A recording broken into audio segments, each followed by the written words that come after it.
Welcome to Unblur the Path. Today, we will meet Nayantara Som, a journalist turned into social media thought leader.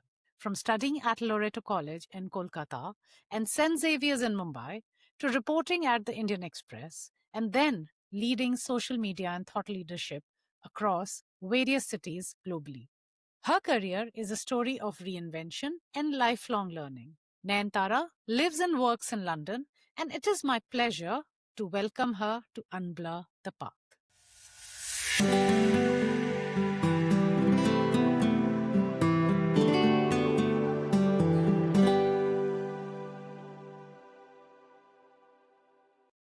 Welcome to Unblur the Path, Nayantara. It's really a pleasure to have you. Hope you're having a nice day today. I'm having a wonderful day, Lakshmi, and thank you so much for having me on your show. Amazing. It's my pleasure, actually. Nayantara, I have already explained to you, but today I'll take you through a journey of your career from the day you decided to be a journalist to where you are today. I want to know when you started this journey, what was your trigger? What was your thought process when you decided to be a journalist? Absolutely, Lakshmi. So I think when I look back, there was no a specific defining moment. I think as a family, we loved watching the news. It was a daily ritual. It was an opportunity for all the members to come together at 9 o'clock at night. And if you recollect, in those days, there was a show called The World This Week, hosted by Prannoy Roy. And we would religiously, without fail, come what may, sit in front of our television sets and just keep abreast with what is happening. And I think that established a pattern. I knew that news, reading the news, watching the news, understanding what's happening around you, being aware of what's happening in the world landscape, what's happening in India. So I think to keep myself really aware of what's happening, that was ingrained within me right from a very early stage of my childhood. And my father always encouraged me after a certain age to read a lot of newspapers, read a lot of magazines, and really try to surround myself with books. And I think somewhere that defined my interests, my passion, my hobbies in school, the clubs that I would take up, the opportunities that I would be more steered towards. So I think that molded the way I would look at the world. And to answer your question, Lakshmi, no, there was no defining moment. I think it was a very organic process, and it was something that was established over time. Over time, I became the editor of my school magazine. I would submit articles to various magazines dedicated to younger age groups. So that established a practice. And yes, at one point, I was very certain that this is the career path I want to steer into and establish myself into. And then gradually I started exploring what are the courses, what are the subjects that I should pursue, what are the interests, or what are the strengths that I should really hone my skills into. And then it became a very established process and pattern. Amazing, amazing. And at that an early age, you were able to understand that these are your likings, this is something that you want to do is quite commendable. What I would like to know is there any subjects in school that you thought were helping you hone your skills? I would assume it would be English to start with, but was there any other subject that interested you besides English or, you were good at that helped you in later in your life, in your career? I think, Lakshmi, you really highlighted a very important point. Of course, the very stereotypical answer would be English. The answer is yes, but I think what really helped me in school were these quiz competitions. Not every month, but maybe at regular intervals, my school would host quiz competitions. We had quiz clubs, internal as well as external, and we were really encouraged to read current affairs, keep buy a lot of quiz books, whether it was the Bonvita quiz books that you have, the Manorama quiz books that you have, and really keep yourself updated with what's happening in class, in between sessions, or in between your subject classes. The teachers would suddenly come into the class and start asking quiz questions, the capital of countries, or maybe some questions on current affairs in India and in the global landscape. So I think that really helped me. And what really also influenced me, fortunately, were my peers. My peers also, as a group of friends, we were very interested in having quiz contests amongst each other and also discuss about what's happening. So I think that really helped me to understand and to hone my skills in addition to English. Later on, when I moved on to a higher class, political science really helped me because it helped me to understand what is the political landscape across not just in India but across various countries. In addition to political science, even geography. So I think these were the three subjects that really helped me. Of course, I won't really restrict myself by saying that, okay, you need to be um, a master in humanities. I think a little bit of economics and the science subjects also helps as well. So journalism is not just because, as you see the landscape today when it comes to news and journalism, there are various beats, as you call, which we will be discussing later. And science also, there's a big beat of science. So Okay. journalism is just not restricted to humanities. Now, if you see the news landscape, there are science reporters, there are reporters in even numbers and economics, there are financial Yes. newspapers, and that's where, even if you are strong in your science subjects, that also really helps. But at the end of the day, as a student, what I realized from a very early stage is that I looked at news from a very different lens. I would go back after reading or watching a piece of news, analyze it, analyze what the journalist wrote or what she said, what could have been reported. And I think that's where I understood that this is the career that I want to choose.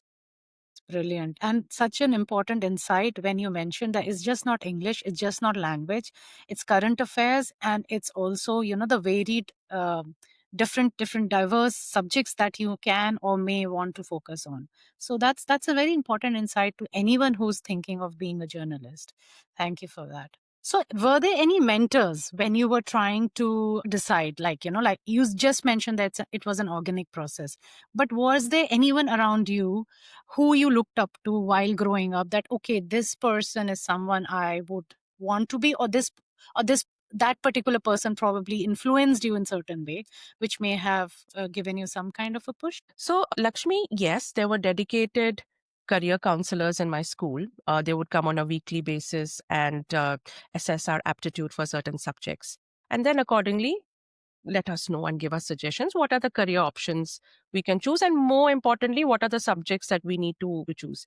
But I think more than dedicated career counselors, I think my peers had a very deep influence on my career decisions when I look back now, and it's just not my classmates. They were my seniors.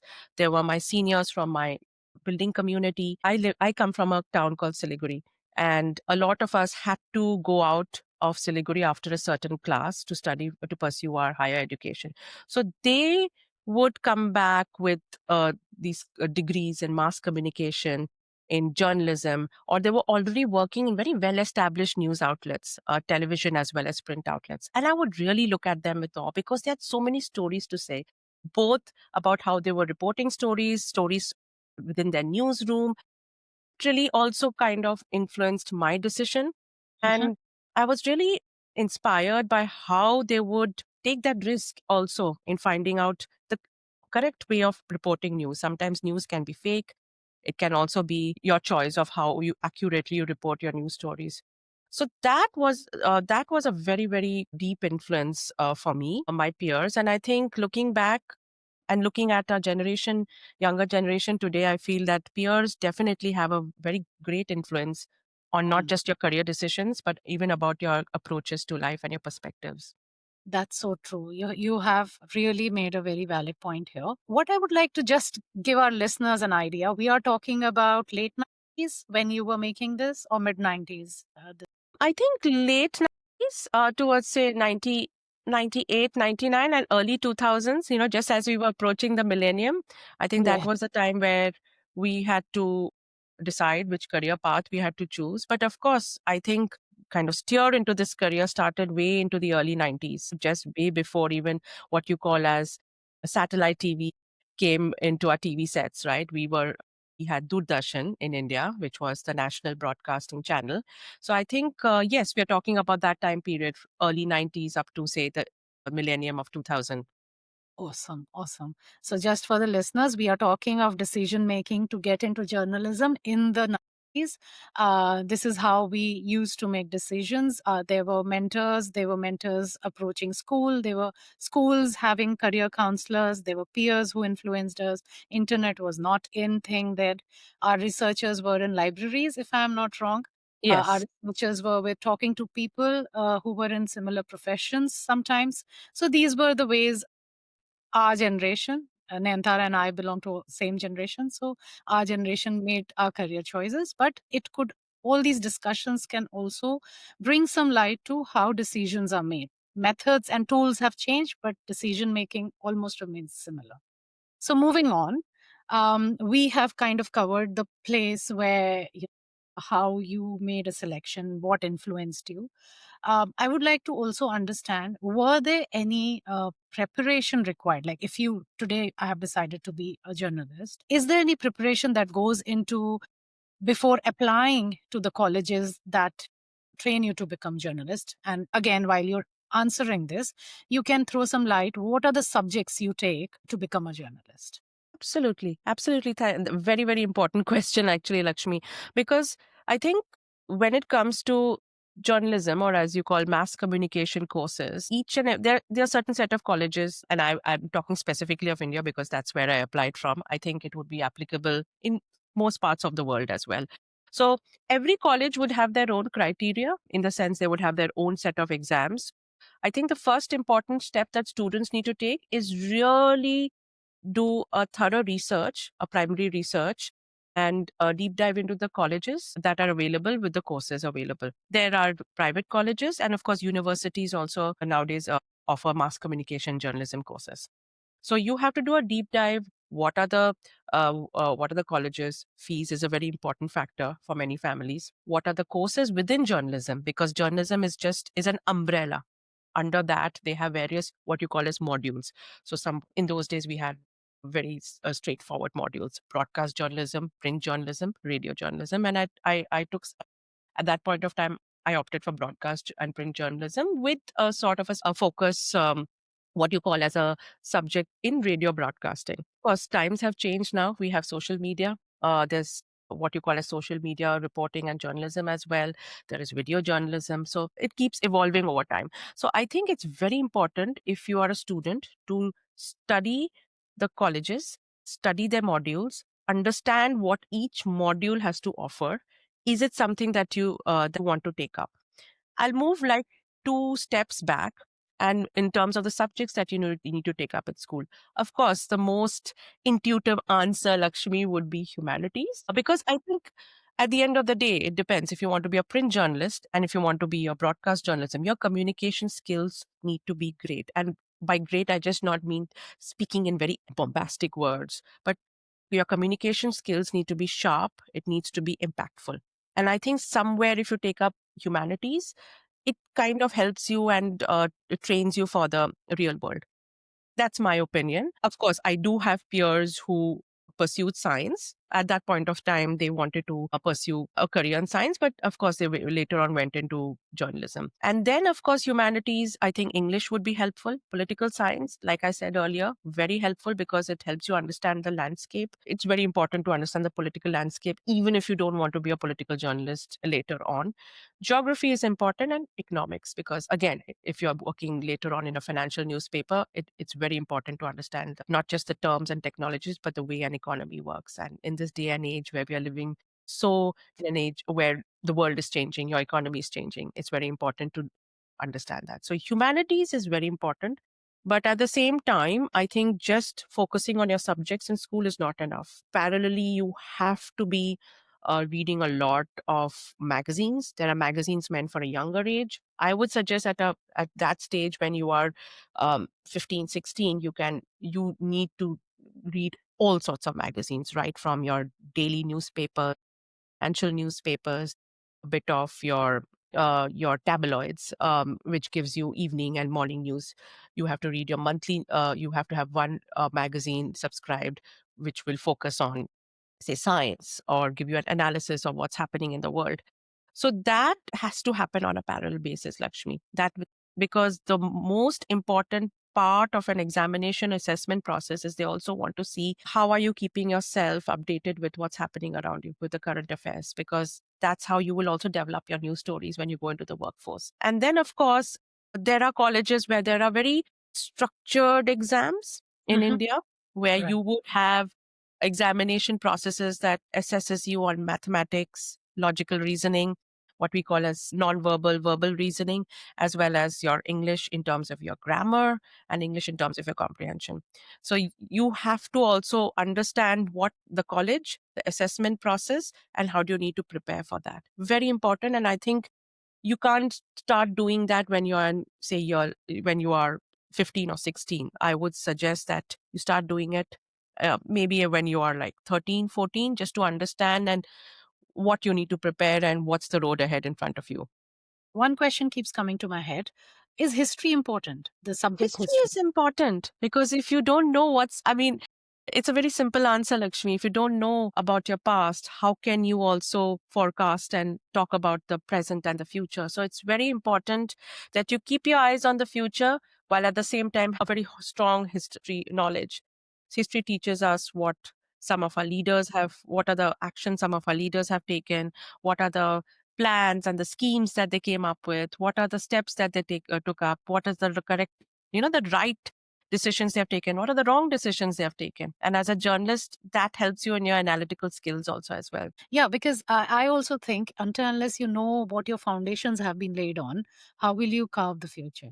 So that's my belief, and that's why that question kept coming into my mind whether history was important for this or not. Absolutely. When you go into the real workspace of journalism, the number of beats have really increased. Of course, there are beats of that, the usual ones that you see, your political beats, your sports beat, entertainment, you have analysis, you have feature beats. And with the world changing, there's so much of news reported. So I don't think there is any particular subject in journalism where we can say that, oh, you know what, I need to be focused on these XYZ subjects. I think each subject is important in school because later on, if you what journalism really asks you or asks a student or any person entering the workforce to do is understand how strong you are in terms of your knowledge of that industry.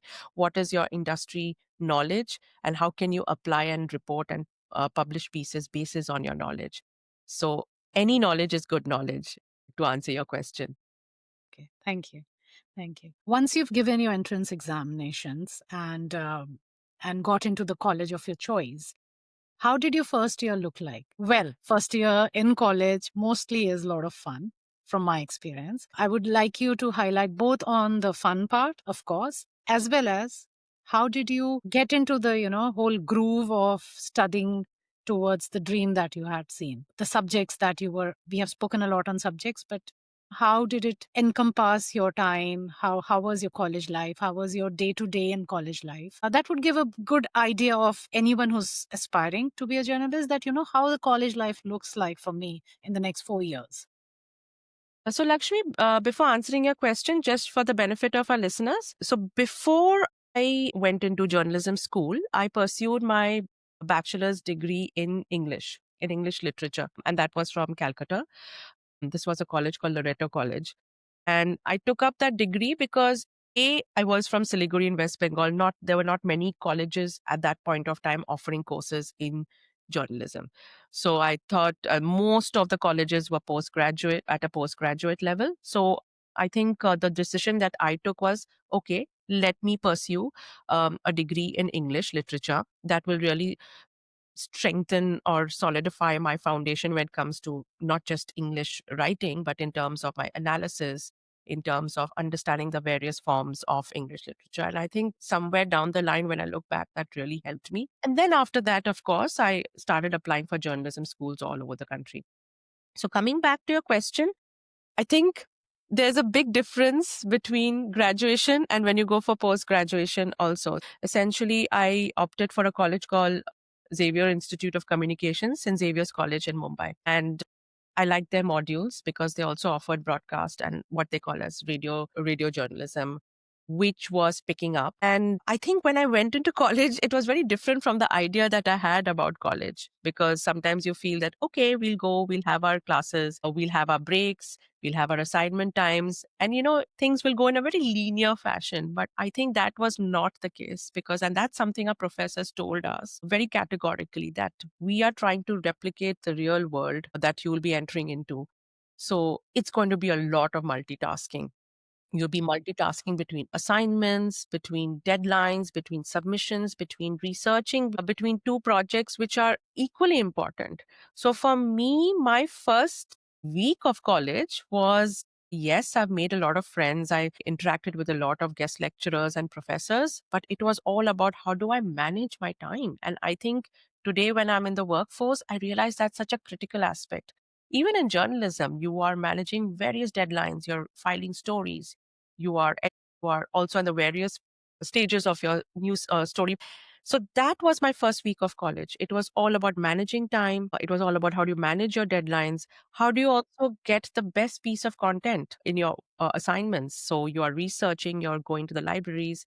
Internet was picking up at that point of time, not so much as we have today, where at your fingertips, if you want to research something, you have it on your mobile phones and smart devices. That was not the case. You had to go to dedicated, what you call as cyber cafes, research there. So it was a big change for me, Lakshmi. And also, given the fact that I was living alone in Mumbai, and I didn't have anybody in Mumbai.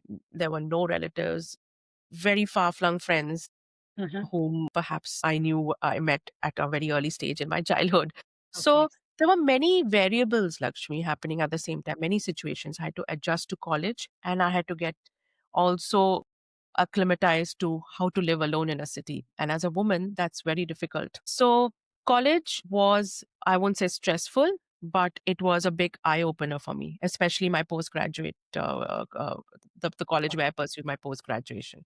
Okay. I'll take a step back and I'll take you to your graduation first, which was in English. And was this the place in Calcutta? Was this the college where you first stayed alone, or your parents were with you in Calcutta by any chance? So Lakshmi, yes, that was the first call. My graduation was the first time where I stayed alone. This was in Calcutta, and I studied from a college called Loreto College. It wasn't easy staying alone. I don't have siblings, just to add some context. So you can imagine how overprotected I was. It wasn't easy balancing studies, and also for the first time in my life, I understood what it takes to set up a house, and kudos to my mother for that. Both my parents, of course. So also aspects like transport. How do you travel to college, especially as a woman? How do you travel in a way that is safe? What are the modes of transport you have to do or you have to take? What are I mean, especially in India, where the safety of women this is like a hot topic happening there. My parents were concerned about the timings that I would get back to. I was staying in a hostel at that point of time. So, yes, that was a first time. But I think looking back, I felt a bit uncomfortable perhaps in the first 3 months. And after that, once you get the hang of things, once you develop your peer group, your group of friends, you establish a sort of a pattern in your life, I think then it becomes a little seamless. Yes. But the first few months were very difficult. I think any change is, you know, quite difficult. Any change Very from your difficult. comfort zone, when you go to out of your comfort zone, it is difficult. And there are a lot of learnings, and to navigate through that learning and keep yourself safe, keep yourself well fed, all of that, Absolutely. Well you fed is know, a very important. important part. Yes. I mean, I don't want to. I mean, of course, hostel life. We all know what is hostel life or living alone. I think more than that, Lakshmi, it's also loneliness. Yes, I had my group of friends. I had my peer gang. Studies would keep me busy. I was involved in a couple of activities, the debating society, and a couple of other clubs. So that would keep me busy. But at the end of the day, you would come back to your room, and yes, that is a very important factor that I think is not spoken about, the loneliness you feel living alone, Yeah. especially as a student. Yeah. And I would really miss home the first 3 months. And of course, I had my phone, I would talk to my parents every day, but it's not the same. So It's I not. think that's important. And food also is your comfort factor, right? And when you see sometimes that, oh my God, what is being served on me on my plate, I think that really aggravates the situation. But that's life. I think today, looking back, I feel if I didn't have those moments, I don't think I would be the woman that I am today.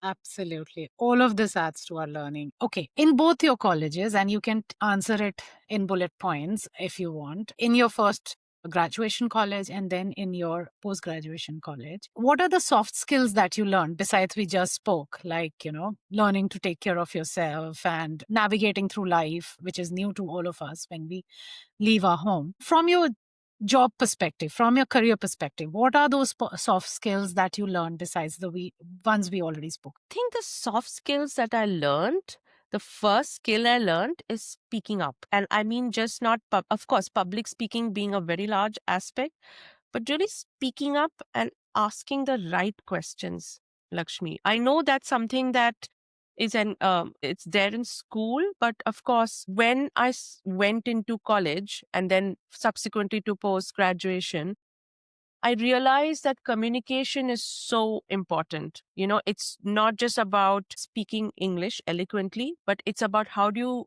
deliver your message in a way that's understood to your audiences. And I also understood the fact that how do you mold your messaging for different audiences. There are certain set of audiences who really want your communication to be in very basic, simple language. No frills and no bombastic words. There is another set of audiences who are like descriptive language, way of communicating.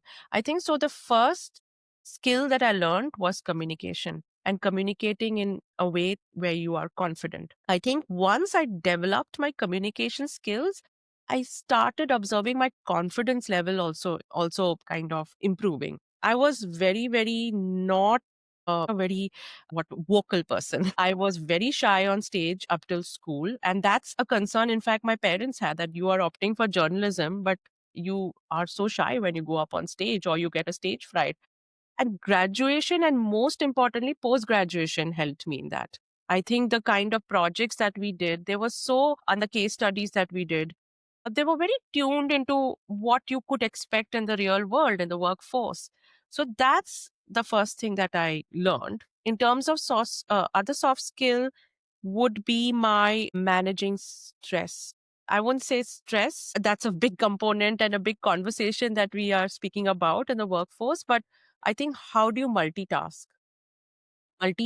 million projects and everybody says it's a priority, right? So whether it's college or whether you go to the workforce. So I think really knowing at that point of time, how do you prioritize your work? So I developed my organizational skills in, I would say, my graduation, towards the last years of my graduation. And as I went into post graduation, I think the projects that you do, the daily life that you have, the kind of the demands of the curriculum also molds you, that you have to be very organized as a professional. So I think, and when I go back to the workforce again, I keep kind of going find themselves how important it is in the workforce. I feel that these are the two most important soft skills. And of course, the ability to ask the right questions. And I feel that's so important as a woman. Today, I can walk into an office of any, whether it's a CEO, whether it is any other team that is sitting, and I can ask a question without feeling scared at all. So that I really thank my college and both my graduation and my post graduation curriculum. Wonderful. So, just for context, your graduation was 3 years long? Yes, my graduation was 3 years long, and it was what you call as BA honors in English. And of course, English covered English literature, linguistics, a part of linguistics, and English literature also covers the whole formats of English. So you were studying poetry, you were studying drama, Shakespeare and the likes, you were studying the history of English literature. So it was very theoretical. And sometimes I do, when I sit down and look back on my journey, that how does it tally up to what I'm doing today? I think what it really helped me is in analyzing content. So that becomes a very critical piece when you are progressing in your career. Okay. And your post graduation was how long? My post graduation was it was close to a year, and after that, of course, you have placements and you get to work with newspaper organizations in whichever part of the country. It's wonderful. So, when you mentioned stress being a part of your post graduation process or your graduation timeline, do you think or did you see anyone around you who dropped out, who couldn't manage it, who thought, this is not for me, let me move on to something else? Not really, because a lot of students in my, especially in my post graduation, specifically because that's the stage where we are deciding on our next steps in our workforce. So nobody dropped out per se, because I think all of us were very determined as a group that this is what we want to be. And this is where we want to go, at least in our early years of our career. So there was nobody who dropped out as far as I can recollect. Later on, of course, some of them have changed, including me. I've switched my career, but not really dropped out of a course. No, that's wonderful to know. That kind of gives an idea that, well, just stay there, be at it, and I don't think it's that difficult to manage with resilience, with perseverance, with learnings through this whole process of learning to be a journalist. Am I right? Absolutely. And also, Lakshmi, a very important part is, especially in post graduation, a lot of us came from outside Bombay. We were not Mumbaikars per se at that point of time. And to reach there, there are so many mountains you have to climb. So I think all of us knew the sacrifices, the obstacles, and the journey that we have been in. I would say giving up or dropping out was really not on the radar, including sacrifices or the kind of situations our parents had to go through also, right, at that point of time. So I think that developed our resilience, that developed our drive and determination. Yeah, that's such an important point. There's so many factors that make you resilient. It's just not you, it's the sacrifices of the people, especially parents standing behind you. Absolutely, absolutely. So important to recognize that and carry on with what you have set your mind on. So yeah, that's Yes, yes, yes. That also hones your drive, which is important at all stages in your career. If there's yeah, no drive, I think nothing matters at all. that's so true. Moving on, I think we have fairly covered your graduation and post graduation journey. In terms of friends, that's one thing that I would like to bring our attention to. In terms of friends and peers, how do you think your journey was in both your graduation and post graduation? Just to give an idea, how you develop friendship in new Right. places, how you start networking in personal and professional sense while you are preparing to be a professional. So yeah, just to give an idea to our listeners, how does that work? A very important question, Lakshmi, because as I said, I touched upon a topic called loneliness.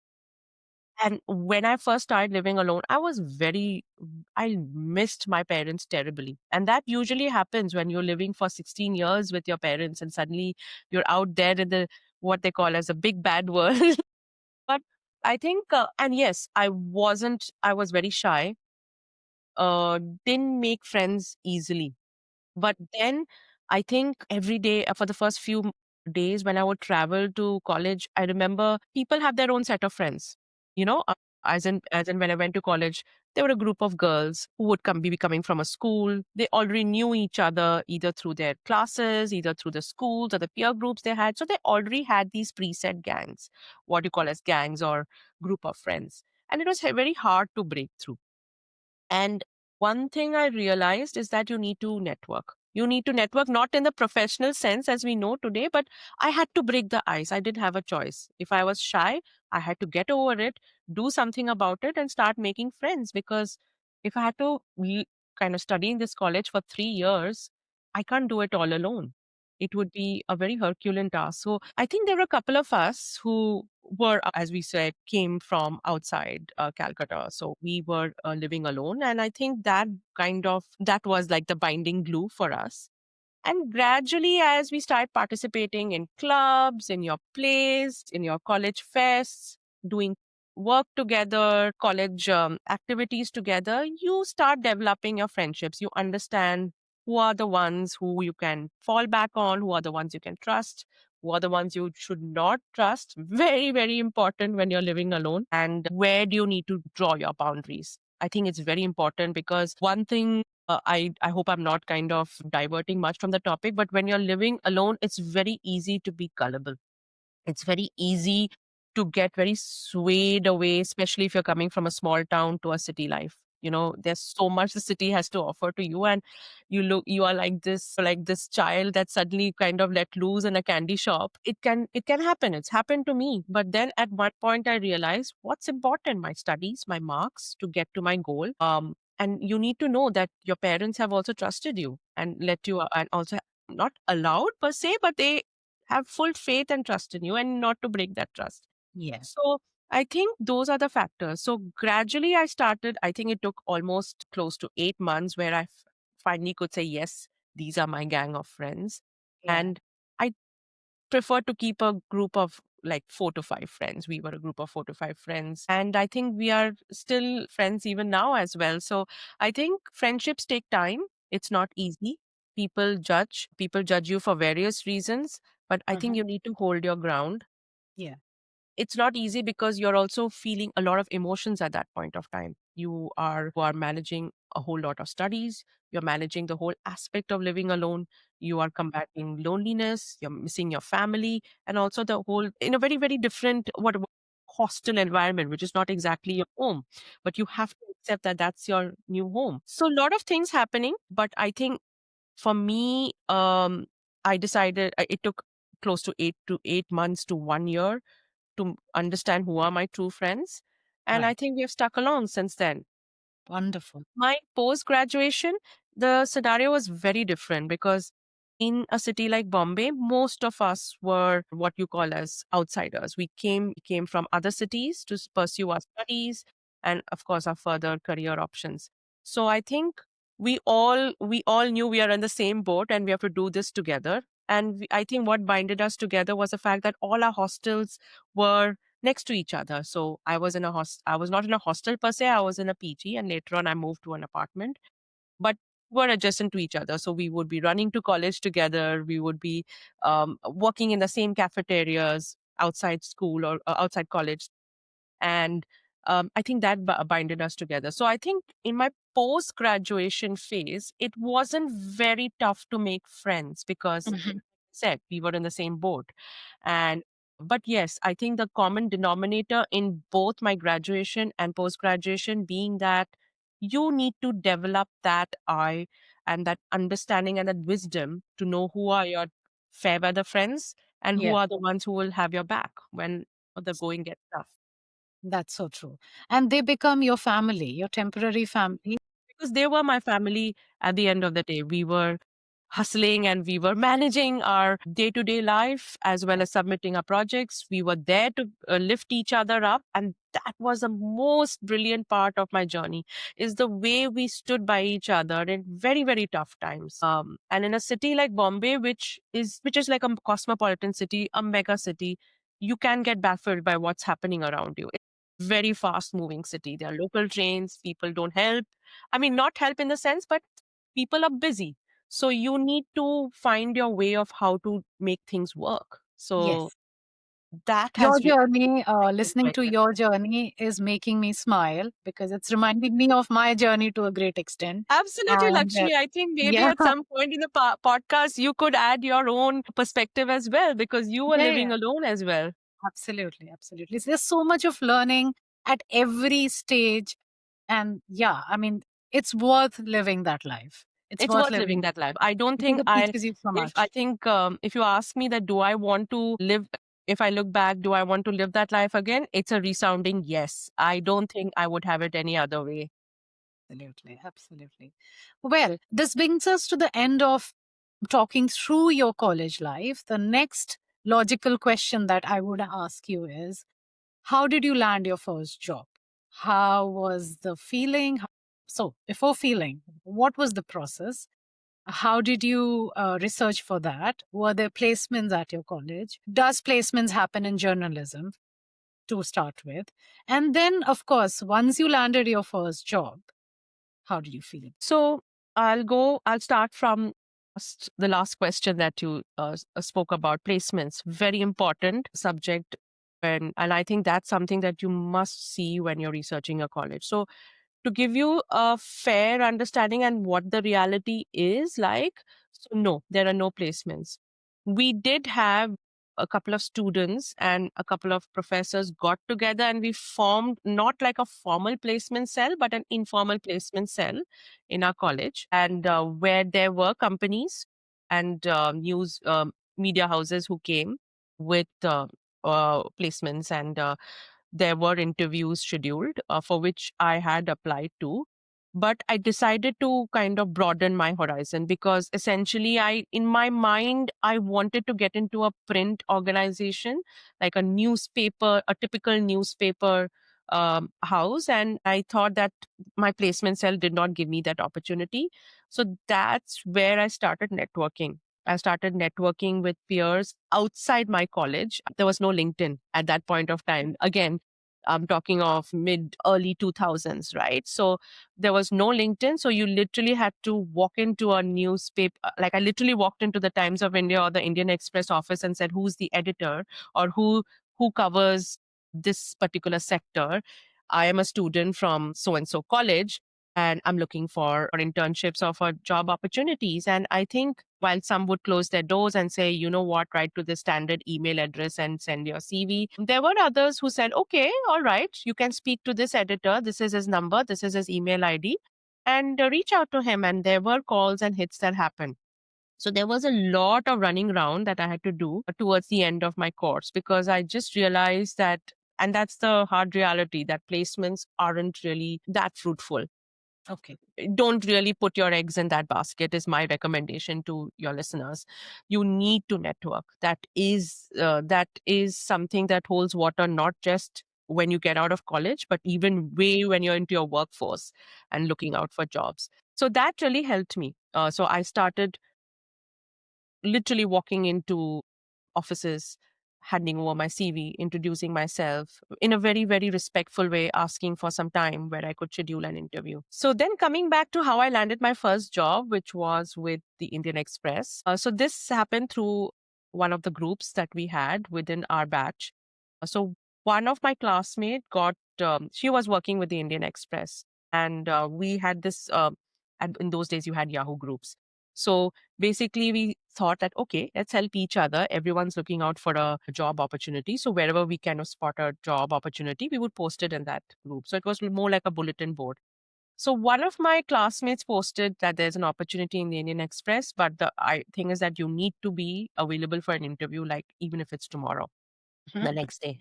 So I put my hands up. I sent my CV immediately to the editor, the email ID, and I got a call the next day. And I think everything got wrapped up in the first day. So I was asked to file. I was given a particular sort of a story. I was asked to file a news story. I was asked to write my opinion about a particular topic. There were 2 rounds of interviews, and I think by the end of the day, I came up with an offer, which was so unreal. Like, I mean, nobody believed my story. So that was how I landed my first job, which Okay. I think looking back would be a dream for anybody because Indian Express is, even today, I kind of I hold it in very high regard. Yeah. And I was very fortunate that I really grabbed the opportunity when it came knocking at my door. So that's another tip I would like to give your listeners is that opportunity, when it comes knocking at your door, just grab it with both hands. Try, go for it, and then don't think about the outcome because that's not in your control. Absolutely. We should give our best at every opportunity and not think in advance that, oh, this may not happen. You have to be very optimistic. You have to be very, resilient that whatever the outcome is, I'll pull up my socks again and move ahead, move on. So I totally agree with what you're saying with respect to placements. Sorry. One question with regard to the placements. Is the scenario similar even now with journalism? Would you have an idea? How is it in journalism now in this time and age that there are still no placements? People still have to hustle a little bit on your own? You need to. You need to. I'm not really in tune with what's happening with my college, to be very frank. But from what I hear from my friends and network back in India, is that there could be now more formalized. Like there could be a placement cell. Like every year, the kind of dynamics change. So what I understood in the batch subsequent to my batch, there was a formal placement cell, but it was arranged more by the students. Like students would go out, network with the news organizations, and then they would say, would you come for a placement interview to our college? So I think it's very student led, but I don't have that much information, to be very honest, because Yeah, it's and almost two that's decades. But yeah, I think placements is a very big issue. I can tell you that because there would be professors who would have their own network, given that they kind of networking every day with the outside external experts. But yes, I think in my opinion, it's still a big issue about placements because you're putting in that amount of fees and money to pursue a certain course. It's a very prestigious course. yes, And when I would go out, even after my first job, when I moved roles into other organizations, and when they would see the brand name of my college, it really helped. But I think the first push, which is getting that first job in the market, I think a placement cell would have been beneficial, but I have no regrets about that. yeah, absolutely. Like we have already mentioned earlier, there were learnings. There were learnings, absolutely. Yeah. So tell me one thing to bring the context. How much time did it take from, did you had to wait after your college to finish to get your first job? Or did you get before you finished your college? And second question, which is related, some of your friends, did they take more time to get their first job? Did they have to wait in the time line of 6 months to 1 year to land their first job? Are there scenarios like that as well? So, Lakshmi, luckily, I got my job immediately because I knew I had to be in Bombay. And I'll be very honest, my parents gave me an ultimatum that if you don't get your first job, you're coming baggage back to Calcutta. And I wanted to be in Bombay because I realized that most of this is where everything is happening. And if I'm not here, it doesn't hold any water. So I got my first job even before, I think by the time I passed out of my college. I was very clear that had set certain deadlines and in my mind and in my head. And luckily, I think I was lucky enough to get a job before that. To answer your question about my peers, yes, there were a select set of peers, but a very, very, very handful of them who waited me, I would say a year or 6 months, but it took like maybe 1 or 2 months post their college where they landed into a job. But I would say that after that, by the time all of us had our passed out of college, we were well placed, I would say, because we were all very proactively looking out both internally within our placement cell, so-called placement cell, interviewing there. And in fact, in that placement cell, there was one company that came and they took a large number of students at a very, very astronomical package, not related to journalism, but related to the financial markets. But a large number of students already got placed with with that company. I think that left a handful of us where we said that, okay, we want to go into what you call a typical news organization. And I think by the end of it all, we were all placed. Maybe a handful of us were like, I think a handful of us were waiting for the right role to come up. I think they were very particular that this is the beat, this is the role I want to get into. I think within the next 2 to 3 months, we were all placed. But yes, That's times were actually a different good then. turnaround. Yes. Times are very different now as we see the job market. Yeah. Yeah. Yeah. I mean, times, in my opinion, times keep changing. Keep There are changing all the always time. sinusoidal wave where the market is good, sometimes the market's bad. So we can't Yes. really predict, but a generic idea helps us to understand how the industry generally works in terms of getting the job, the first job, the placements. And well, times are different at different times.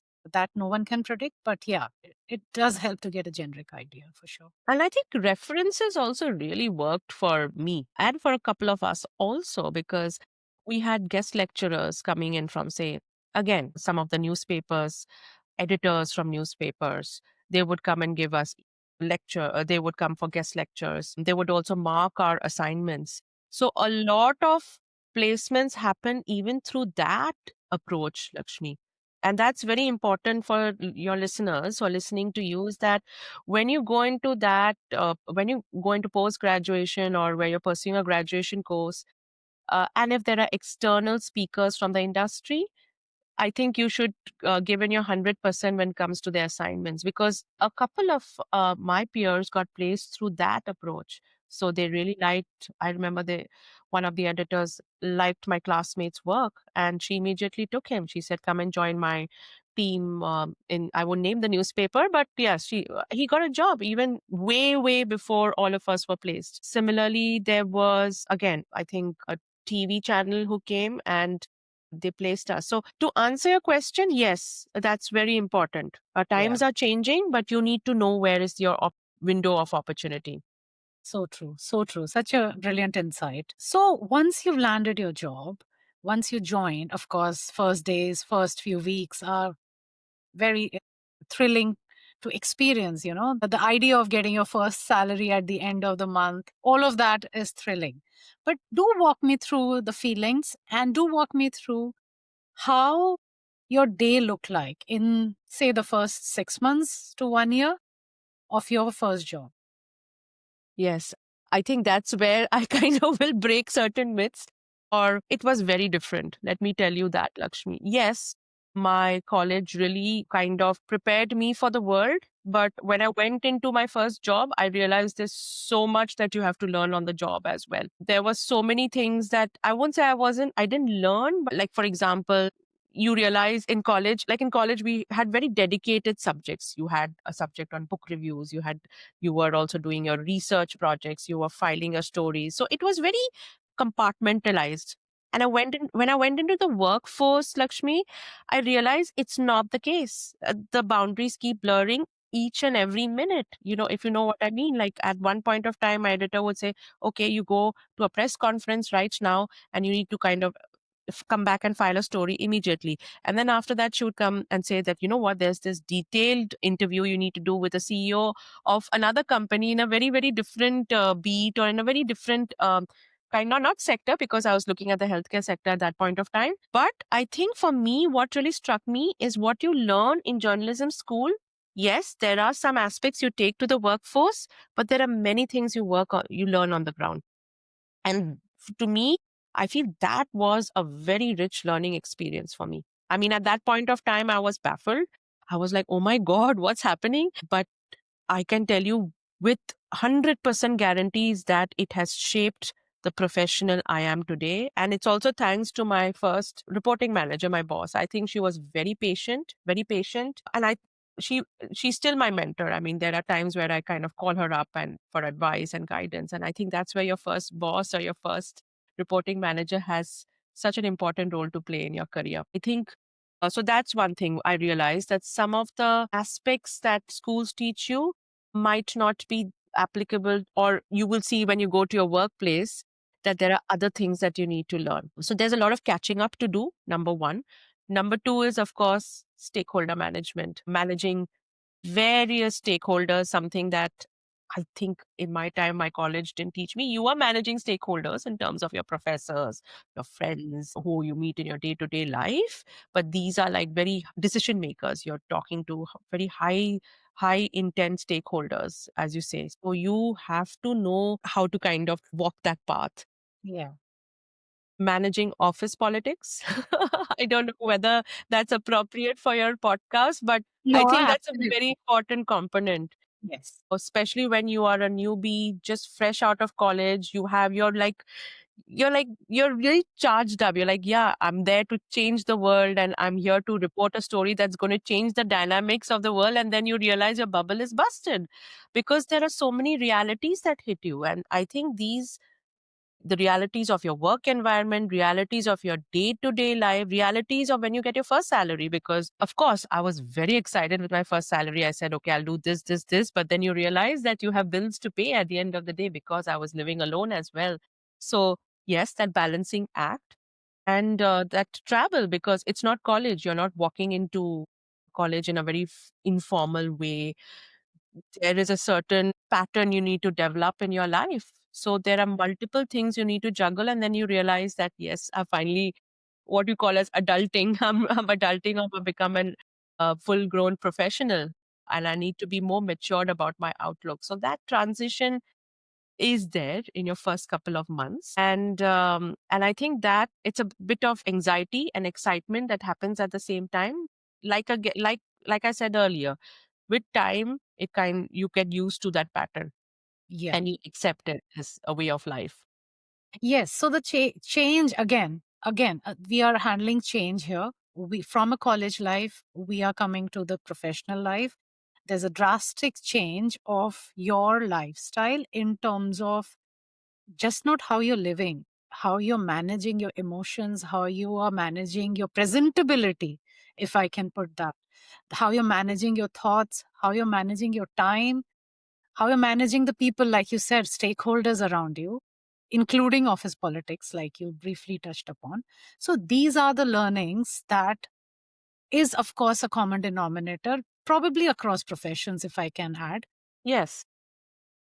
What, and this is a little offhand question, but do you think there was anything that was really, really challenging in your first 6 months where you were like, oh my God, I can't handle this. This is too much to handle. Does that happen to you in your profession at any point, especially in the early years?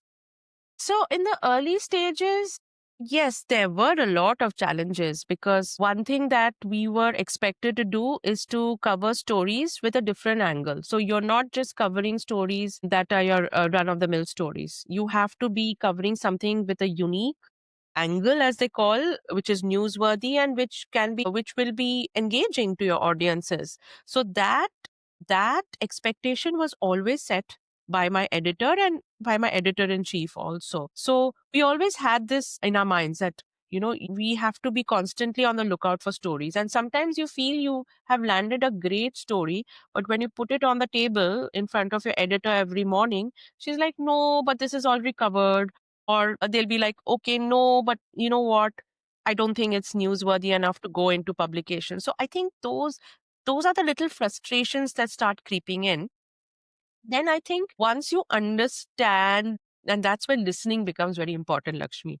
Putting yourself in the shoes of the other person, which I think will happen at a much later stage, because at that stage you're young, you have that passion to overperform, to really demonstrate that I bring this to the table, and you always are so excited to tell, to kind of communicate what you have in your mind without really listening to the other person, right?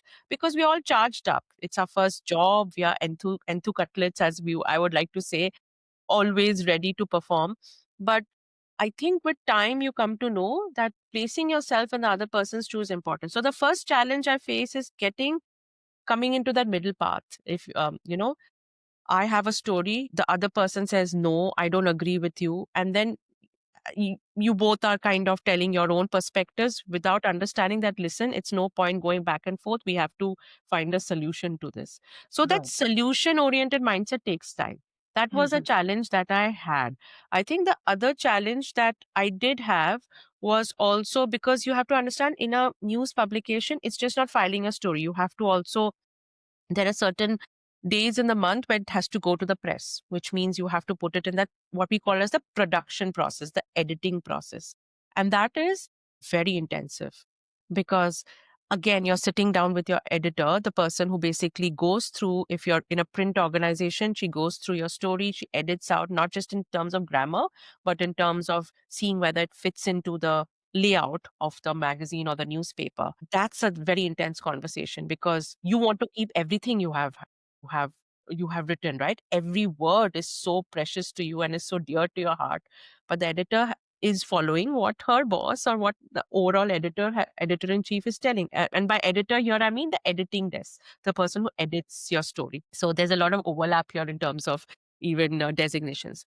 So that's a very intensive process, and the production process is very intensive because you have to proofread. And at that point of time, all of us were responsible for proofing uh, the stories that go into print, which means even if there is a slight typo, there is a slight error, even in terms of spaces, it could Mhm. be catastrophic when the final output comes out. Okay. Because at that point of time, it's not digital, it's a print. So if there is a typo and a spelling mistake, there is there is something that's not right. There is a picture of a person, but his designation is wrong. You have to really have that eye for detail. And that's the most intensive part. So for me, that was a very challenging time, a challenging process in the early stages. Later on, when you get the knack of things, you know that, okay, I have to now prepare myself for this speed, this stage, the production stage.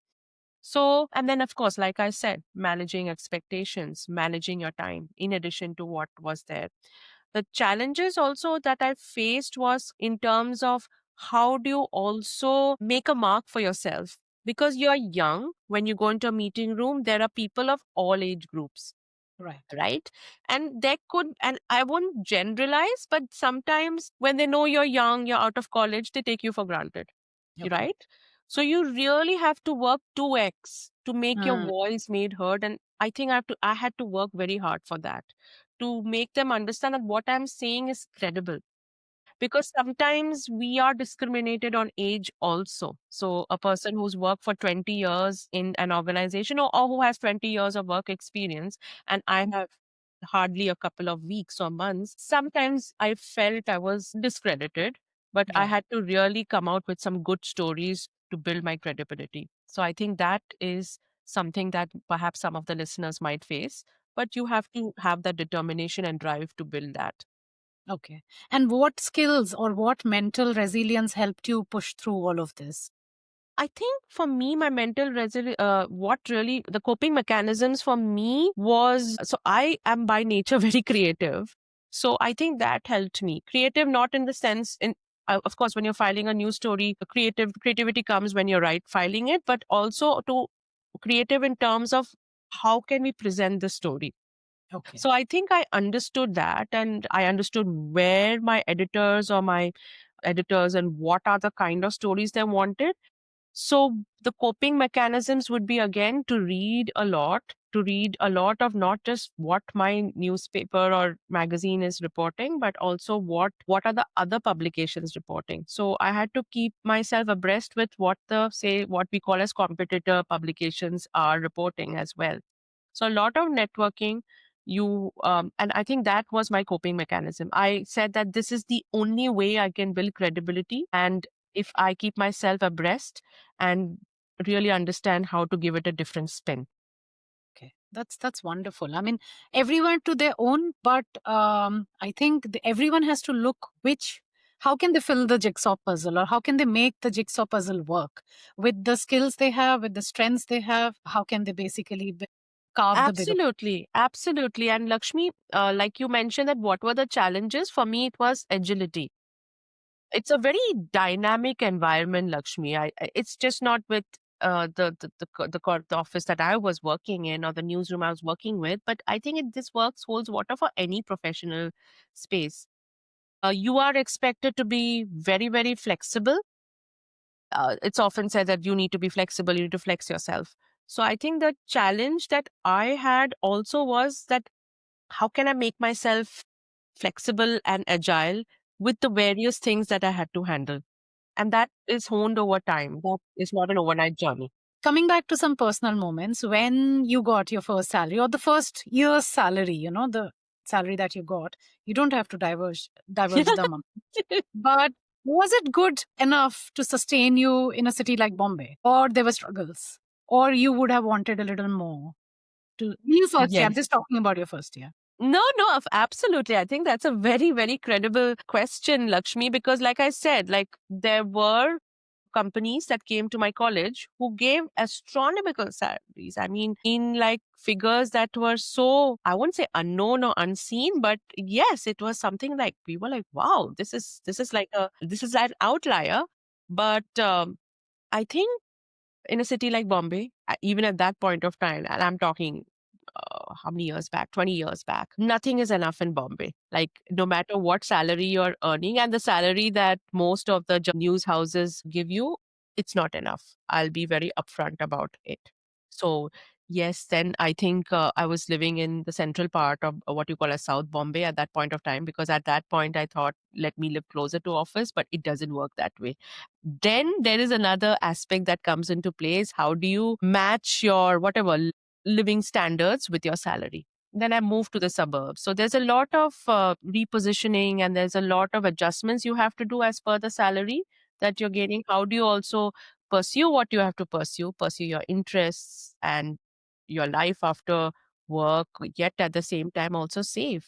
And that's something that I wish somebody told me back then, that it's so important to be financially not literate, but to understand the value of how to save. Right. So it was a struggle back then, but I didn't have responsibilities, to be very honest. Because at that point of my dynamics work for different families, I was just fending for myself. So Right. I think it worked for me to pursue what I had to pursue. Yet at the same time, I understood the value of money living in a city like Bombay. That yes, you have to, it's not about earning more, but I think at some point of time, you align your salary with your worth, and which we Yes. still should do today. Yes. You have to ask what is your worth.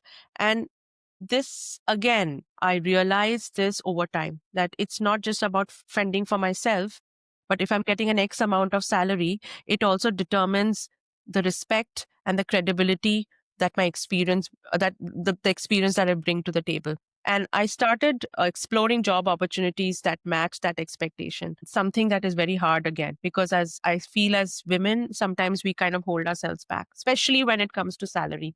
We take whatever is given to us. We feel it's a great thing, whatever the number is offered to us. And I Yes. think we, looking back, that's something I would like to change about my journey. Okay.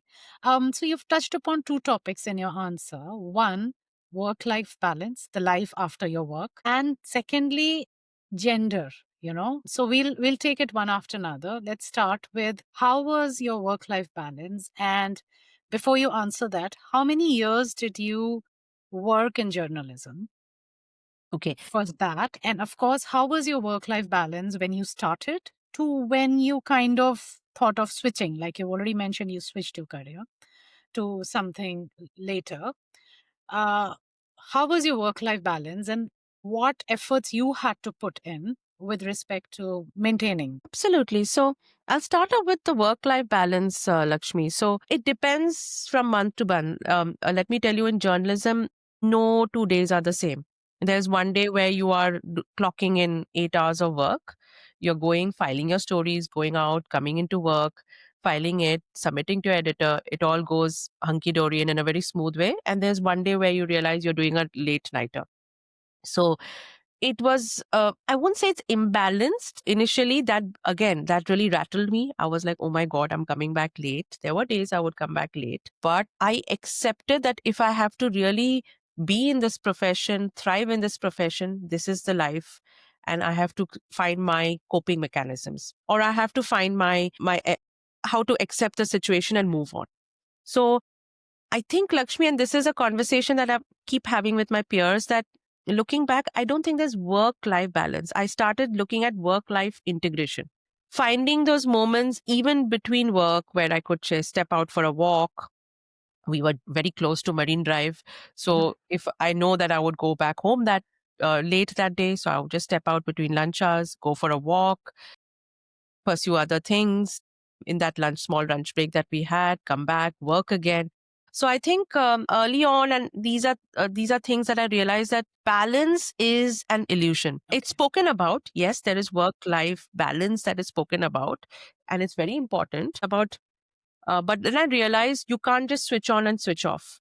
It's not a 9 to 5 job that, okay, I walk into office at 9, I switch off from what's happening at home and come out of office, whatever time you're coming out of, and then I switch off of work and you're in a home mode. It never happens, even today, and even in the subsequent roles that I took up. So, in terms of work life balance, to answer your question, yes, in journalism, there is an expectation to stretch. Anything can happen. In my first job, in the subsequent roles that I had, we were told that, listen, there are days where you have to sit late at night. You have to do it. Otherwise, the whole process will come to us. It would be inefficient. And I think unitedly we took that stand that, okay, if this is what it is, we have to do it. So be it, and you don't want to, at that early stage in your career, also just ruffle any feathers, right? You want to do what is asked or told of you. But yes, there is that work life sort of an imbalance, if I have to say, because there are events even after work that you have to go to. press conferences, events. There are press conferences over the weekends that you have to go to, which will make a good, which will be a very good angle to present to your editor on a Monday morning. So you have to take all these things into consideration. Yes, you come with a very glorified picture that, okay, I have a 9 to 5 job, Monday to Friday. After work, I'll go and meet friends. Yes, it can happen, but you have to also accept what your workspace is about, what your sector, what your industry sector has to offer. If it is something that is very dynamic, very fast paced, you have to keep yourself flexible. So I realized that journalism can be fast paced, and I had to keep myself available and flexible all the time. So when I accepted that, I started seeing my life become a little easier, because somewhere I made peace with the fact that this is what it is. There's nothing I can change. So that's work-life balance. Yeah. So it's a very important word that you introduced, work-life integration. Well, being aware that your work is going to be like this, the profession demands you to work out of your typical 9 to 5 hours, it's better to accept that and integrate whatever balance you want to integrate in between your working hours. So I think that's very mature to take it that way and accept it, and then it makes it easier. So true, so true. And taking you back to the second part of my question, how was it different because you were a woman in the industry? Was it any different? Because we see a lot of women journalists, and for a very long time, going back to even Doordarshan days, there were so many women news Yeah, readers, yeah. right? So, as an outsider, I do feel it's quite gender equivalent. Maybe I'm completely wrong. So, can you just shine some light on that? To be very fair, Lakshmi, there were a lot of women journalists, not just in the organization that I worked in, but if you look at the news landscape, not just in India, but if you look anywhere in the world, I think journalism is one sector where you see a lot of women working. And what really inspired me was the fact how strong they were vis-a-vis when they had those conversations with their menfolk. They stood their ground when they had to make a point. They were not shaken when a man tried to kind of put them down. That's where I realized I am in the right profession, because the disparity will be there in any profession. I'm not singling that out. It is always there, will be there. Gender equality will take decades to appear. Let's be very frank about it. There are conversations, but it's pushing the envelope. But to see a real change, it'll take decades. But in journalism, what really interested me and opened my eyes to the fact that there were so many women and girls and very strong independent women. And in fact, it really changed my perspective that about things that I raised earlier about asking the right questions. For your listeners also, there is a term called psychological fear, where you are very fearful about asking questions. Like I was very fearful, even in my college graduation and school. I was the last one to raise my hand and ask a question. I was like, you know what? What if it's a stupid question? What if I look like a complete obnoxious person? And when I went into journalism, I would see these women who were not scared at all. They were fearless. They were asking the right questions, sometimes the wrong questions also, but not really regretting about it. And they were challenging status quo, Lakshmi. And I think that shaped my perspective. That really moved the needle, if I have to say. So, yes, in terms of gender equality, in terms of the perspectives and the way women were looked at, I think, to be fair and honest, I think they were all I won't say on a equal plane, but I would say that women were fearless and still are. If you look at some of the reporters that you see on television, or even some of the journalists that we have today. But yes, I think you will always find people from the opposite sex who will always try to question you, try to instill that, are you worth it? Or instill that sense of doubt, self doubt within you. But that's everywhere, not just in the workspace. It's outside your work also. And as women, I think we just have to know how to really hold our ground. So I hope I've answered your question, and I hope that that's the Absolutely. context for some of your listeners. No, that's absolutely a perfect interpretation of how you looked at it. And I'm quite honest, to be very fair, that it is gonna be taking some more decades to get that equality.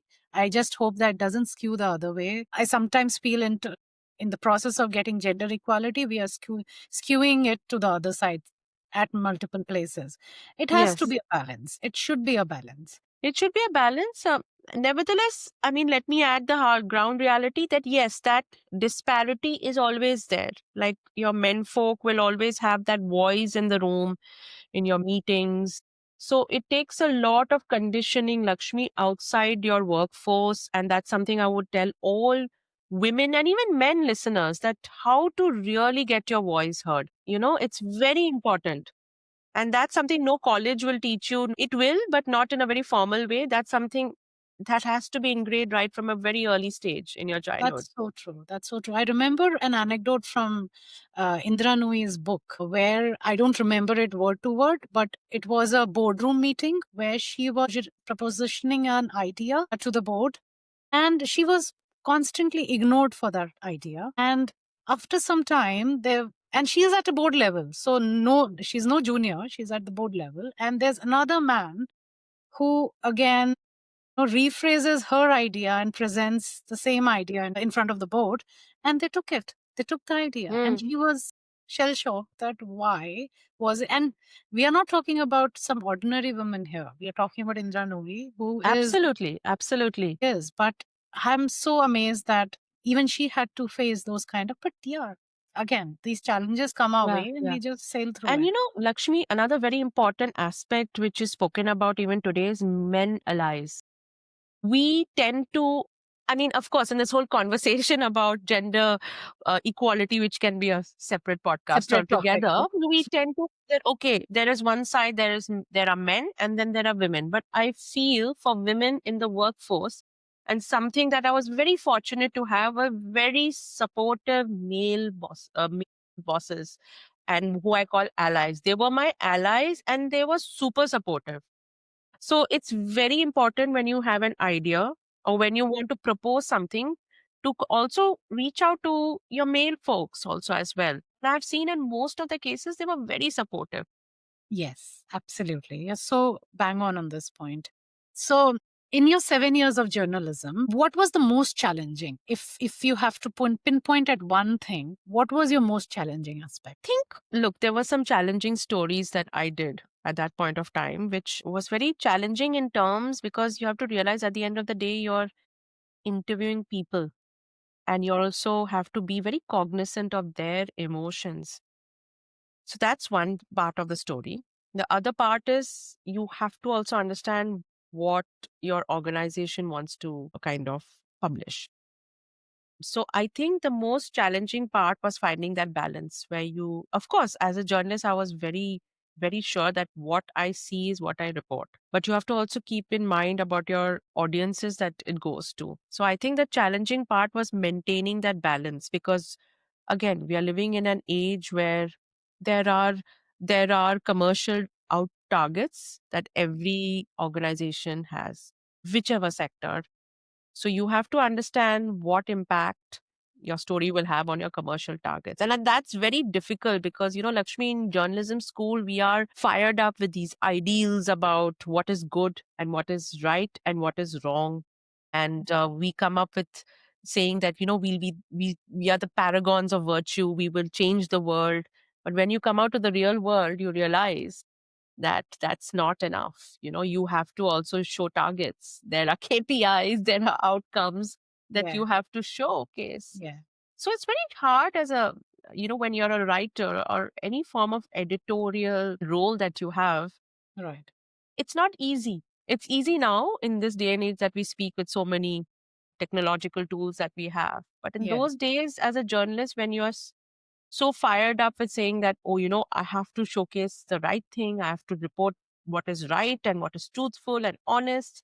And then you have these targets given to right. you. So I think that's very difficult. That was very challenging at one point of time because you have to literally fight it out again to get your story heard in the right way, but at the same time not appeasing your not kind of rattling any of your seniors.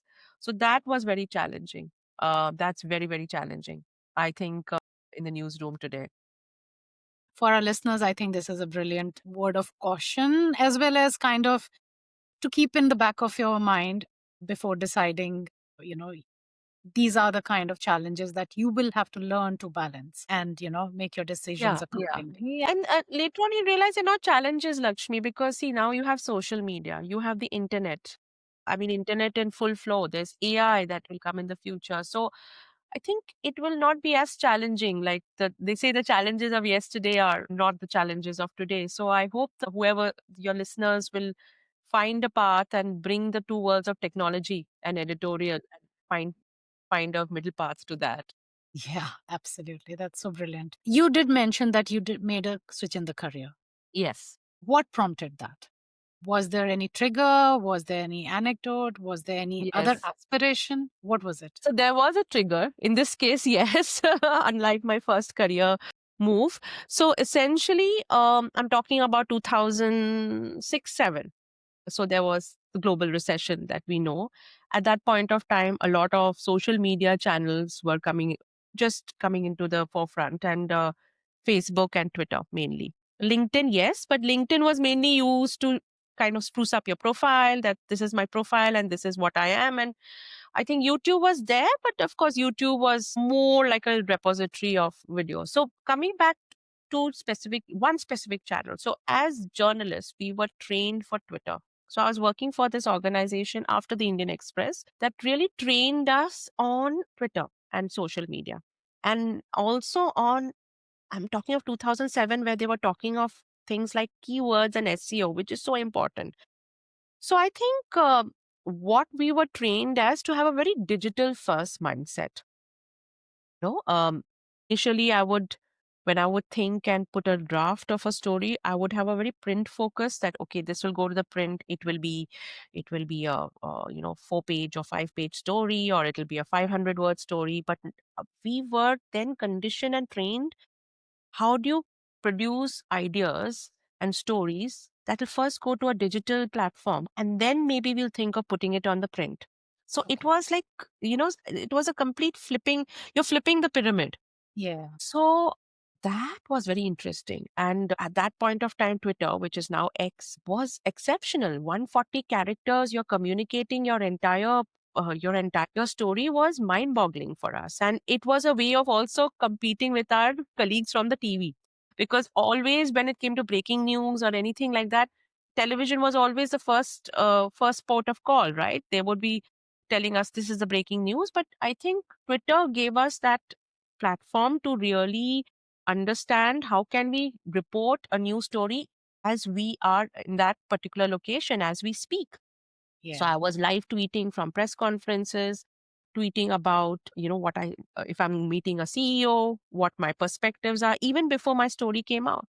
So I'm just providing a context, and before I move on to the career switch. So then, Lakshmi, I started observing on LinkedIn profiles of people who are ex-journalists, but they have switched to the corporate sector, and they're helping these corporates set up their social media presence, or even the editorial presence, helping them with their what you call as thought leadership. Thought leadership is where basically you're helping a company or a brand bring out their own point of view.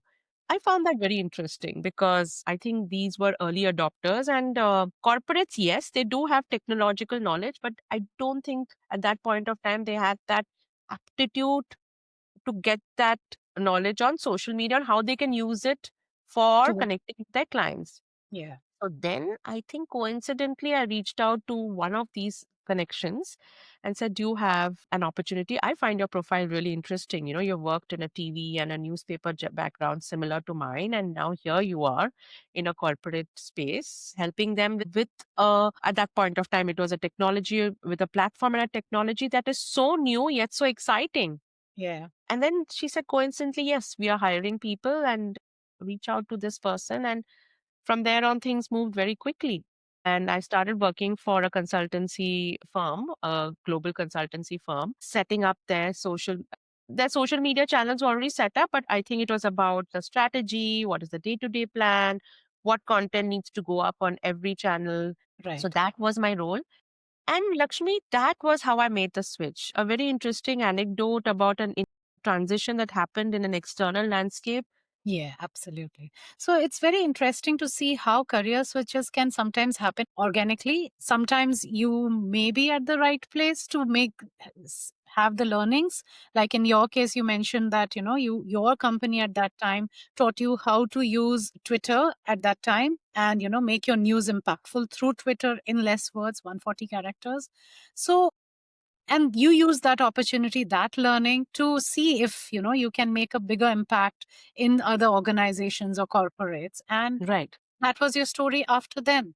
So it's very important to be open, as I see from your career, that it is important to be open to newer challenges, new changes, and see if you fit the bill, if you can make an impact there. So that's very Yes, yes. interesting. So, Nayantara, this brings us to the end of the podcast, Unblur the Path, and it was wonderful, really wonderful to have you. Thank you so much. And I think it's a great podcast. What you're doing is truly exceptional. And I hope young listeners really, really imbibe and consume all the content that you're publishing out there. So great work, Lakshmi. And thank you so much for taking me on this journey. Thank you so much for your kind words, Nayantara. What a journey. Listening to Nayantara, one thing becomes clear. Career aren't straight lines, they are lived experiences, shaped by people who guide us, the cities that challenge us, and the choices we dare to make. From a young girl watching the 9 p.m. news in her living room, to a journalist chasing stories across Mumbai, to a global content leader shaping narratives across India, Dubai, Singapore, and London, her path reminds us something powerful. You don't need to see the whole picture before you begin. Start with curiosity, continue with courage, and never stop learning. Nayantara taught us that journalism teaches life, resilience, confidence, empathy. That networking is not a trick, it's human connection. That the job market keeps changing and we must keep evolving. That work life balance may be an illusion, but meaningful work and meaningful rest can coexist. And that every career is not a single decision, it is a series of brave steps. Her journey is a reminder that no matter where you start, a small living room, a crowded hostel, or a busy newsroom, your experiences prepare you for the possibilities you can't yet imagine. And with that, we come to the end of part one with Nayantara. Thank you, Nayantara. It was truly wonderful having you here. I've personally learned so much from your story. But this is only the beginning. In part two with Nayantara, we dive into her next chapter, her transition into a brand new path as a global social media and content leader. So stay tuned and don't forget to subscribe to Mummy Kahani Sunao to follow the rest of her journey. And before you go, share this episode with at least one person who might benefit from it. If it helps even one student, one parent, or one professional, then this conversation has done its job. Thank you for listening.